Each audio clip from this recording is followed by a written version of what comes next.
Hello guys, welcome back.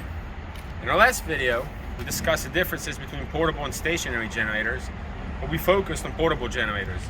This time, we'll be focusing on stationary generators and the different types. In today's video, we'll be discussing this 150 kW natural gas Kohler generator.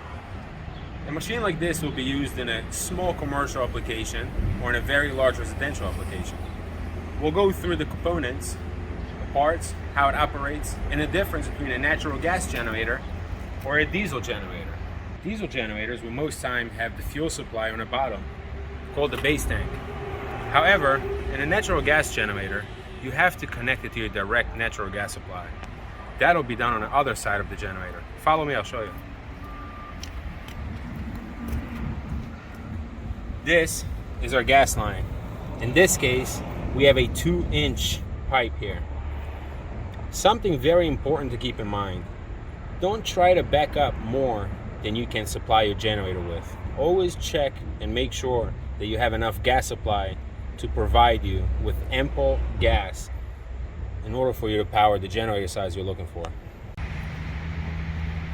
As with all generators, the control panel is the brain of the operation.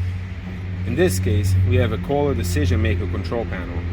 Your emergency stop, your auto run, off, and this is how you scroll through the menu and click to go to the next panel. Now, on a generator we discussed before, we noticed that we had two separate breakers as well. One was for the 480 side and one was for the single phase side. In this case, this unit is meant to run on 480 volts solely. However, our client elected to have two separate breakers in this unit, one which would act as the main breaker and another which would act as a life safety breaker to control some of the life safety applications that the client wanted separated on their own breaker, just as an addition safety feature.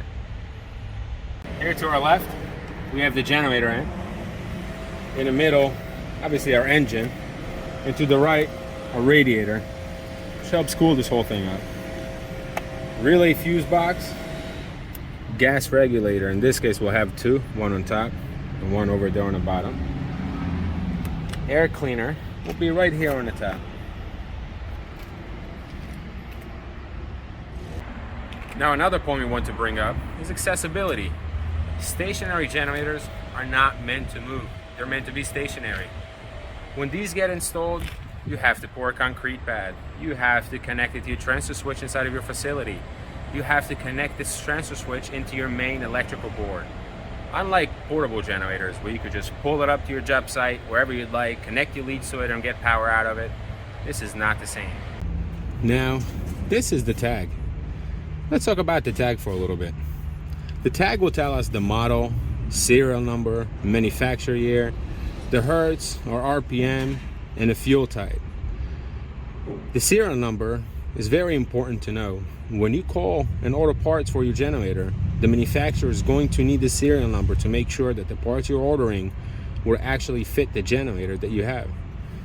However, there is more that we can learn from this tag. If you look down here at the voltage, we can see that this generator is rated to run at 277 480 3-phase. If we wanted to change the voltage on this generator end, unlike on a portable machine that could be done with a voltage selector switch, in this case you would have to verify that this machine can actually be converted to the voltage desired and does have 12 leads to allow for the conversion. One way to find out is looking at the alternator model.